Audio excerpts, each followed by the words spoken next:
All right. Welcome to the Chazz Palminteri Podcast.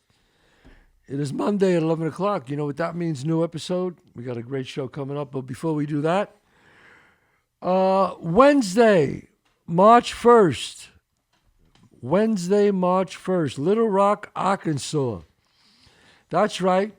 The Little Rock, Arkansas, I'll be doing my one-man show. The University of Arkansas, Pulaski Center. Wow. Me and Sandy Blue Eyes down in Little Rock, Arkansas. It's going to be like my cousin Vinny. No shit. Okay. Also, Friday, March 3rd, we're going to be in San Antonio, Texas, at the Umpire Theater, San Antonio, Texas. Come and see us. Watch me do the one-man show, A Bronx Tale. The original one-man show that started it all. The saddest thing in life is wasted talent. You can buy these on my website. Saddest thing in life is wasted talent. The original poster. Also, what do we got here? A Bronx Tale in the front for you. Guys want to buy their girls. No, now you can't leave. What do we got here over here? Hold it. And we got one here. A Bronx Tale in the front and one of the great ones. That's a great gift. That's a great gift, right? Well, Valentine's Day is coming up. Valentine's Day, that's right. Good one, John. Bronx Tale and the classic T-shirt, Wasted Talent. Our guest today, he's got a podcast. He's a stand-up comic. He's a commentator. He was a power lifter. He did everything. But he's a great stand-up comic. He's a lot of fun. He's a director. He directed me in, what was the name of that? Mafia States of America. Mafia States of America. Great guy, a real classic individual. Gerard Michaels. My man. How are you, brother? I'm doing great, Chazz. Chazz, this is like a dream come true. Oh, Are you kidding me, come dude? on. This is nuts, man. This is nuts. We're having a great time. Dude, my father, the very first, not to age us here, but this Right. is back on VHS. The very first movie my father ever woke me up to see is A Bronx Tale.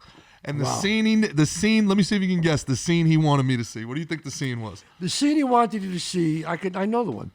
It had to be when De Niro slaps the little boy and he says, "The working man's the tough That's guy." it. Of course. That's it. Yeah. 100%. Because I grew up Gravesend, Brooklyn until I was 7. You grew up in Gravesend? Yeah, and you're in a show called I'm in a Gravesend. show called yeah. Gravesend, Willem DeMeo. That's right. Yeah, and then moved out to Jersey like everybody else. Brooklyn's Yeah. nothing but Iowa baristas now. So Yeah, it's yeah. but Okay. the rest of us are out in Jersey and Fort Lauderdale where I live, and yeah, man, that was the most iconic thing. Getting woken up by your dad and being like, "Hey, you got to see this. Come here, see this." It was See this. See, and all these years later, I remember it, man. And out of all the iconic things, that's your movie. Think about every other role that you've been in, the roles that you've had, and everybody goes back to Everybody your goes film. back to that. I mean, I did almost 70 movies, 30 television shows in the past 40 years, and people still come over to me and go, "Why are these people on the phone?" And go, "Bronx Tale. Bronx Tale." They still, they just pick it up and hang it up. That's all. They still do that. Yeah. Bronx Tale, Bronx Tale, Bronx Tale. It's like, And it's not like you did 70 indie films here. You got Usual Suspects, oh man. no, You I did a lot mean, I've been in some classic movies. Yeah, dude. But they still, analyze this, Usual Suspects, Hurley Burley, Bullets Over Broadway. I mean, come on. But still, they love that movie. Yeah. I walk down the street, people go, "Hey, Chazz, now you can't leave." Throw them in the bathroom. Yep. It's like my movie became part of the dialogue of America, 100%. I mean,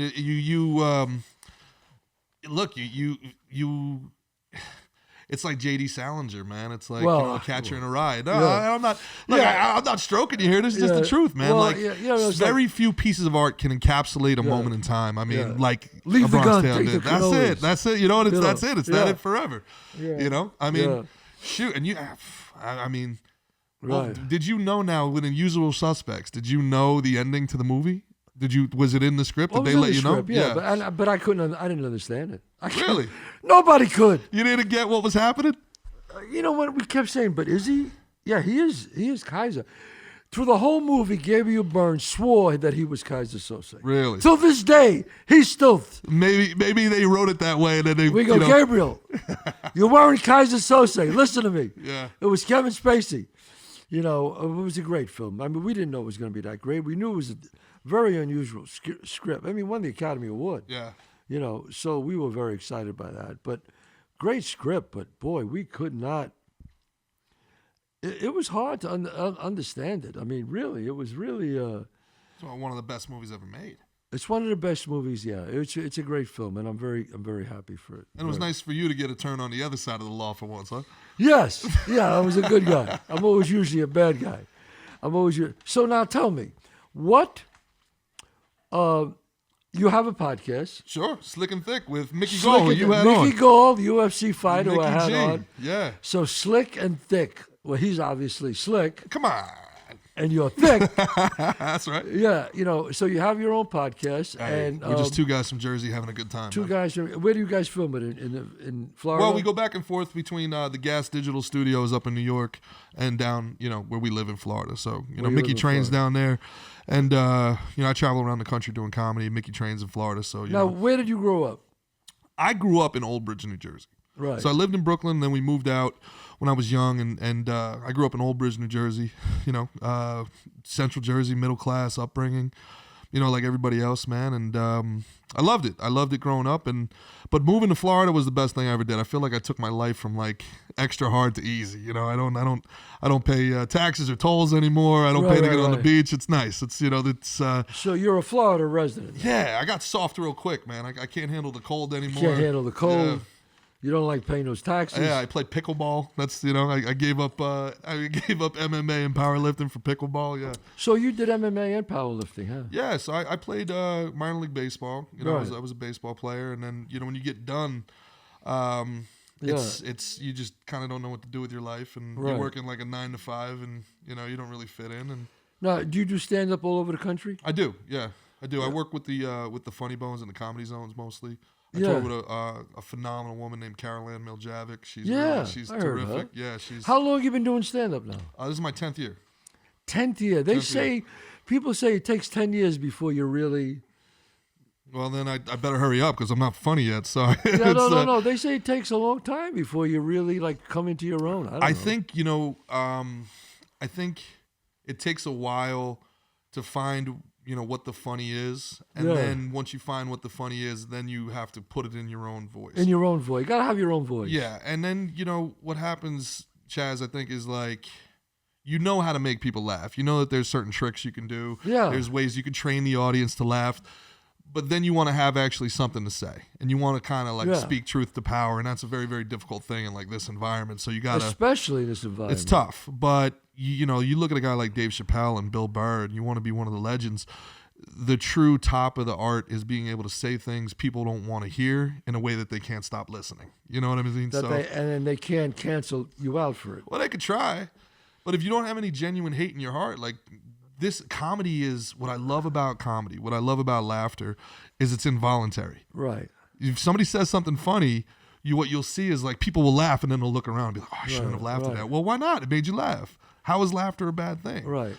So those people that want to control the culture and all that stuff, you have to try to pay them no mind. And again, if you're doing something to be legitimately hateful, that you can't fake that. I mean, I don't know Dave Chappelle, but I really love his comedy. I love Bill Burr. To me, Bill Burr is my favorite comic. Oh, he's amazing. And I love Dave Chappelle, don't Yep. get me wrong, but I just, those are the two top, I would think, right now. Sure. They remind me of, it's like, when the Picassos came and the Andy Warhols came, they kind of took it a different level, and they just brought the art to a different art form. Chappelle did, and so did Bill Burr, I think. Just like Richard Pryor did. Oh, See, a absolutely. lot of people, I made my son listen to Richard Pryor. I said, listen to this guy. And my son loved him. He thought it was very funny. But I said, you have to understand, no one did it. Yeah. So you've heard Chappelle. Yeah. You've heard Chris Rock. Yep. You've seen all these other guys. Yep. So to you, when he did it, when Richard Pryor did it, people were just telling jokes. Sure. two guys walked into a bar. Yeah. Nobody had humor through pain. Yep. And told stories like he did. Well, guys were getting arrested. Red Fox was getting arrested. Yeah. What's his name? Lenny Bruce. Lenny Bruce getting arrested. Lenny for, Bruce, for keeping it real. Keeping it real. That's. Yeah, I mean, imagine again, like people talk about cancel culture, and it's annoying, but like nobody's getting arrested. Like Lenny Bruce was getting arrested for cursing. Like there was legitimate. I mean, he literally suffered for his art. I look at cancel culture as like, what are you gonna do? You're gonna take away my Twitter? Like whatever. Fine. Yeah. Take away my Twitter. It's fine. But like, there's guys that legitimately suffered to be heard, and that's be a man. Say what you gotta say. Like, what, somebody's gonna get mad about what you said? Yeah. Make it funny. But the greatest comedian to me was a guy named Patrice O'Neal. He was my favorite comedian of all time. Loved him. And he had a great saying. He's like, you can joke about any. He went on the news and had a fight with this lady. I believe it was on Fox, and she's like, you can't joke about that. He's like, you could joke about anything. Make it funny. Right. Make it funny. If it's not funny, you failed. But also, part of this art is you got to be allowed to fail. You got to be allowed to say something and go for it, and also have the audience be like, that wasn't it, man. You got it. Yeah, no, I agree with you. Well, Jerry Seinfeld used to say, the more offensive it is, the funnier it better be. That's right.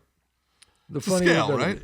It's a but scale. Also at the same time, like, know what you're signing up for. You're not signing. If you want to go to the Poconos and hear Borscht Belt humor, then go. But also, I don't understand the people that go to a midnight show at the comedy show. Yeah, they're like, how dare they? Like, what were you doing, man?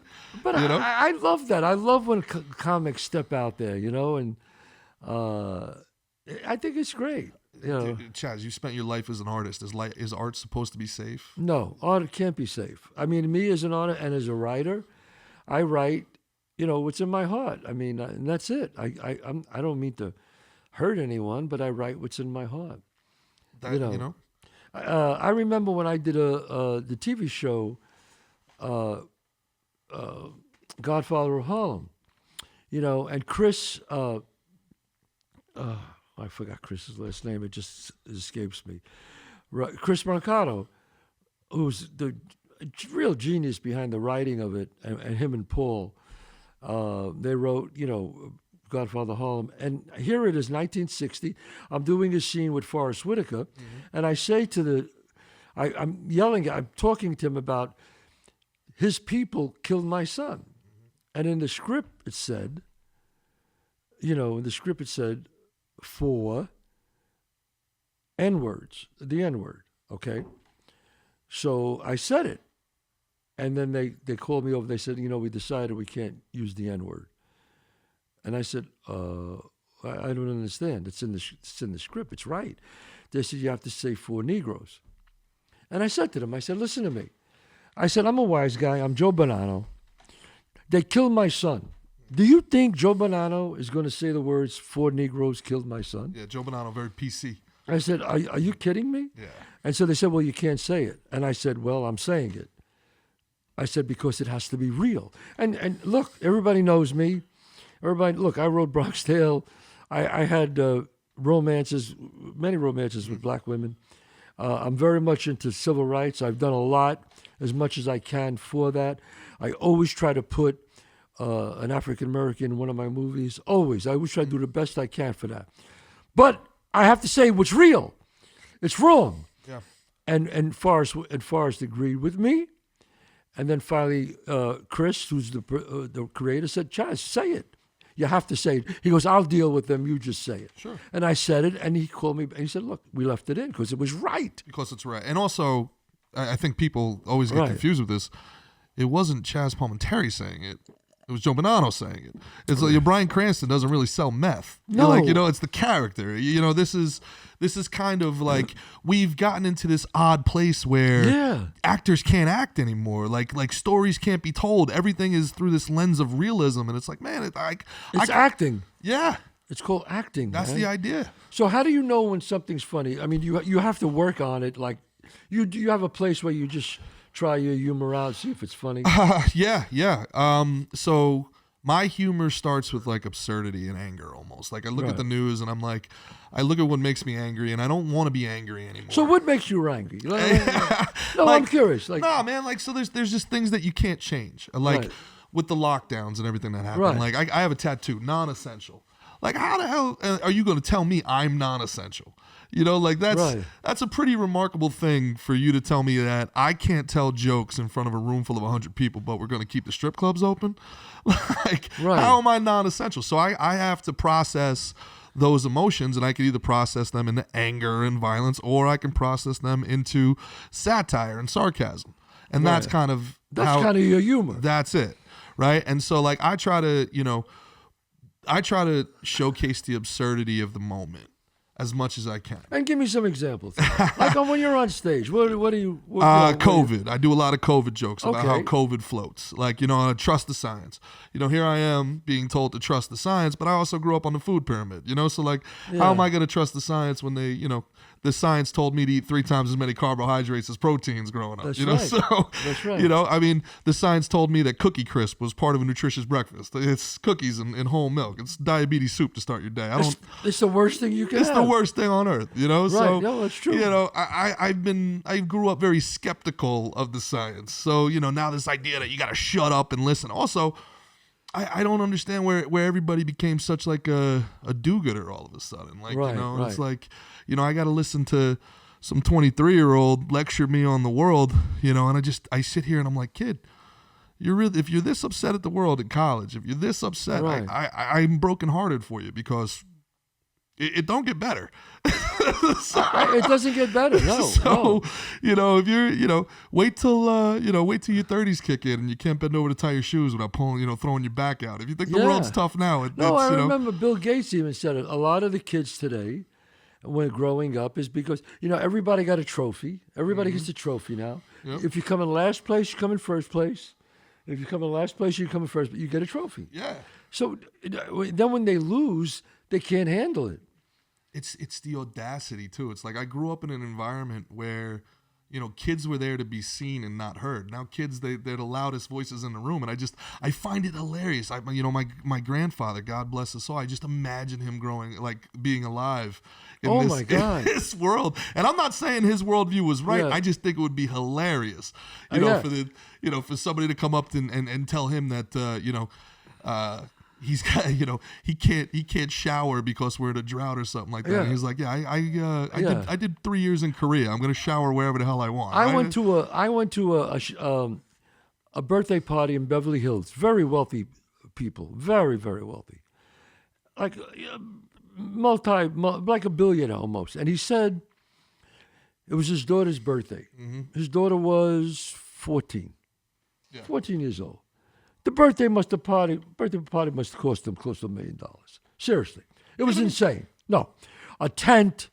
There were acts there. I don't want to say who was there because they'll know who I'm talking about. But she's 14, so she goes.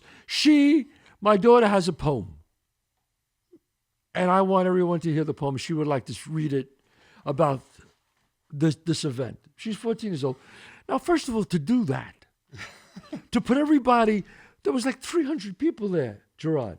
Now you got to make all these adults sit there and listen to this 14-year-old girl say a poem. Better be a good poem. It better be a good poem. And it better be short. It better be fucking short. Okay? So she comes out there and she starts with the poem. And she's reading it, and it's cute, maybe. To be or not to No, be. it's cute. Yeah. It's cute. My mom and dad, they grew up here. Now, first of all, sweetie, your father and mother, billionaires, you grew up in Beverly Hills. You have no idea what the real world is like. That's where all the best artists come from. Yeah. So she reads the poem. Listen to this. She gets to the end. And she says it, and she goes, and everybody claps. She goes, wait. Dad. She turns to her mother, father. I am not lying. She turns to her mother, father, goes, Dad, I really could do it better. And he goes, all right, honey, no, that was not. No, please, Dad, I have to do it better. Honey, Dad, I want to do it better. He goes, okay. She repeats the whole poem again. Everybody back to one, places back to one, please. She repeats the whole poem. And we have to sit there again like this. Now, if that's my daughter, I'm covering the mic and I'm walking over to her and saying, get in the back. You don't do that to 300. And these are 300 producers, directors. Dude. I mean, The people. audacity. It goes to show you like how much people need money to do a movie, though, right? They're like, oh, okay, I'll listen to it again. Listen, she had to do it again. Did you give her an applause the second time? Nah. No, we just went again. Dude. And she went, thank you, and walked off. And is- everybody was looking at each other like, do you fucking believe I don't what have just it in happened? me. I don't have it. This is why. I gotta hang out. I'm learning so much class just from being around Chazz. I would have started playing the Oscars music about a second or two into it. Let's wrap it up. Let's wrap up the iambic couldn't- pentameter over here. I couldn't fucking believe it. The audacity. The audacity, The audacity. to actually you make your 14-year-old daughter put you down and say, do you imagine old school guys? Yeah. Imagine my daughter trying to do that to my father. Hey. Or me trying to do that to my father at 14 years old. Do you realize what I would have got in front of those people? Are you kidding me? There was a I forget where it was. We were sitting there. My father's father died when my dad was 12, and they grew up. My dad was one of 8, Right. and they grew up, impoverished in New York. Right. And my dad's been working since he was 12 years old, and we were sitting somewhere, and there was this protest. And now, good for you. Try to Right. make the world a better place. I'm all for it. Right. But there's this girl, and she's at an Ivy League school. She goes to Princeton, and she starts screaming at my dad about his privilege because he's going to eat meat going into a place. And it's hilarious to me. And I'm Wow. sitting here, and I'm like, this woman just has no concept. And again, it's the audacity. She sees a guy, all she sees is a 60-year-old white dude, and she's like, oh, you're privileged. I'm like, this dude has been working in a butcher Privileged. shop since he was 12 years old. Right. And here you are, you're 22. You've known nothing about the world outside of the Right. classroom, and to me, it's like people have taken activism as a personality. And Right. again, this is a lot of the stuff that I talk about in my bit, and it's like you're doing worse for your cause than because Right. all I may agree with your cause, but I hate you. So Right. I love the environment, but every time I take a sip out of a paper straw, I'm like, man, fuck the turtles. You know what I'm saying? Yeah, like That's it. I'd kill every turtle on earth to never drink out of a paper straw ever again. You guys are doing more harm than good here. well, it's like it's the same old thing. They'll preserve the reindeer, but we can't. Look, I like to preserve wilderness. I mean, I think that's really big, but you can't do it at the expense of human life. You just can't. You can't. And then they come after hunters, and You nobody can't. does more to preserve wildlife that I know than my friends that hunt. They go out of their way. They have like, almost like a religious connection Right. to the To woods and the woods, forest. yeah. And But you can't. But it's still. Come on, guys. It's a human. If we have to save human lives, then somebody's got to go. yeah. Plus, I hate how we don't admit, like, guys, we're doing pretty good, like as a species. We're doing good, guys. Yeah. Like, we're doing A-okay. Like, things are okay, like, I think for the first time in 50 years, last year, the average lifespan went down for the first time. And that's coming out of a pandemic. Like, we're Yeah. doing good, man. Yeah. Like, No, right. I think one of the things that bothers me is nobody admits or will accept, like, how well we as a species acted during the pandemic. Like, you told Right. everybody to lock themselves down, shut everything down, because it was going to impact strangers' lives, and everybody did it. Everybody did it. Yes. And that's a beautiful thing. Everybody deserves a pat on the back and a hug for the way that we handled this thing. Right. We're fighting with each other over the smallest things. And again, like, I believe humor is one of those things where we can kind of like, Yeah. all right, you said some dumb things, I Right. said some Well, dumb what do you things. think about this COVID thing? I mean, they're saying that you take the shot, you don't get nothing. I mean, Biden had four shots, and he caught it. You don't want my opinion. I'll get you canceled, brother. No, but here's what I don't like. I don't like that you tell us we have to take it, but then you let 2.5 million, illegal immigrants in the country, It's and they crazy. don't have to take It's it. insanity. That's not right. Dude, And I'm not political. I never explain talk to me politics. how COVID floats. So you own 2 restaurants. Yeah. I got to wear my mask walking into the restaurant. Right. But as soon as I sit down, I can take the mask off and we're fine because COVID's just hanging out above us. Like, get Right. out of here, COVID. Like, come on. I'm supposed to trust the science, but you didn't tell me that COVID floats? We could have just been crawling around everywhere at a Walmart, like having a good time. We wouldn't have to shut down nothing. It's insanity. That doesn't make sense. It's nuts. It's crazy. Like, dude, I was living in Brooklyn. Everything was shut down. You were on sets. I was doing commercials. You had to have everybody had to be 6 feet apart. I mean, how are you gonna have somebody pull focus when they're 6 feet apart from the camera? Like, all right, we're trying to figure this thing out. But then they're having marches, 200,000 deep outside the Brooklyn Museum. I'm like, okay, this doesn't make sense. But they're like, oh no, but No, but everybody's screaming, spitting on each other. That's okay. It's fine. It's fine. Because because we're just making up rules as we go. Right. It's insanity. Like, and that's kind of, my boy Mick has a great line. You had Mickey Gall on. He has a great line. I'm like, dude, all I want to know is what's the rules. Right. I just want to know what the rules are. Right. And Mick has a great line. He goes, we'll tell you the rules when you break them. We'll tell you what the rules are once you break them. Tell you the rules are when you break them. That's it. So Listen. now you were born in Brooklyn? Yeah. Where in Brooklyn? Gravesend. You're from Gravesend. That's right. West 2nd Avenue P. You know where Bath Avenue is? Of course. Yeah, all right. We're gonna have a guest on. So I didn't know that you were from Gravesend. Yeah, That's man. right. Yeah. West Avenue P. Yeah, listen. And again, like, you just think about, like, Brooklyn. Like, can you imagine growing up Bronx, Brooklyn, like, and ever think for a million years they'd shut the city down and people would go along Well, with do it? you imagine telling people back then, look, you can't go out. Everybody be going, get the fuck out Are you out of of here. your mind? What are you out of your Are you crazy mind? Are you out of your mind? What? I can't go to work. I can't do this. Get out of Everybody here. might have done it for 2 weeks. Look, the 2 weeks, fine. Do Everybody you knows, know hey, it what's was going on here? Almost 3 years. Crazy. was They're still crazy. doing it. Canada's still doing it. Crazy. They're still doing it. Yeah, China, Canada, they're still doing it, man. Dude, it's nuts. Wow. And listen, the funniest part about it is, like, this Right. thing is all about trying to be healthy, but Right. they shut down all the restaurants when they kept Burger King and liquor stores open. So it's like, it don't make any sense. It doesn't make any sense. Now, Gerard, where are you going to be? So if people, first of all, tell us about your podcast, Slick and Thick on Gas Slick and Digital Thick. Network. Check out Slick and Thick, with the great Mickey Gall on Gas Digital Network. Yeah. Right.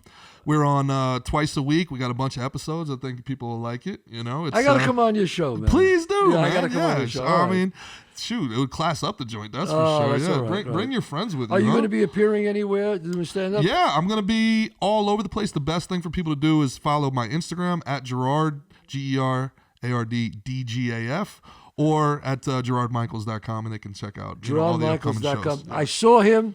This is a funny guy and a great guy. And go to his websites. Check him out when he's in your town. It's really been great, Mr. Gerard. P, Really.